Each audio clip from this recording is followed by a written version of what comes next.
Finally సాధించాము and it's a great achievement. ఒకటి మీరు ఎప్పుడు వింటారు సార్ చెప్తుంటారు, లాస్ట్ మైల్ వరకు we have to work anything అని. సో దీంట్లో కొంత ఎక్స్ట్రా ఎఫర్ట్ నా సైడ్ నుంచి ఏమంటే ఇండిగో వాళ్ళతో కూడా పుష్ చేస్తా ఉంటుంది రామ్మోహన్ నాయుడు గారు, మీతో పాటు మాట్లాడుతూ ఇండిగో వాళ్ళకి వాళ్ళు ఏమన్నారంటే, సార్ కర్నూలు వచ్చేసరికి it is a cash crunch, మాకు వైబిలిటీ లేదు అంటే వాళ్ళకు ఒక రిక్వెస్ట్ చేసే either Bengaluru or Chennai or వైజాగ్ని తీసేసో ఏదైనా చూసి ఒక ఫస్ట్ ఈ సెక్టర్ ఇవ్వండి, if it is viable then you can add to it for Chennai అన్నాడు. వాళ్ళు I think they have also.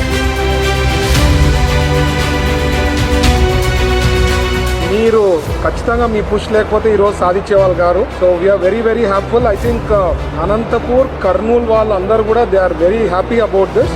ఒకటి రామ్మోహన్ నాయుడు గారు ఒక రిక్వెస్ట్ ఏమంటే, మేము కూడా మన ఫ్లైట్లో మీతో పాటు వచ్చేప్పుడు చైర్మన్ గారితో మీరు అన్నారు నైట్ ల్యాండింగ్ అంటే, జనార్దన్ రెడ్డి గారు అన్న ఇక్కడే ఉన్నారు, అది కర్నూలు ఎయిర్పోర్ట్ వచ్చి మన స్టేట్కి సంబంధించింది.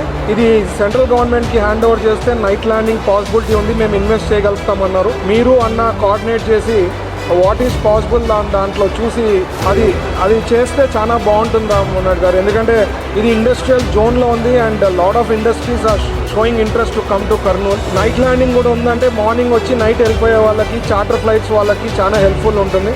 I request you to consider that also. Thank you sir. Thank you.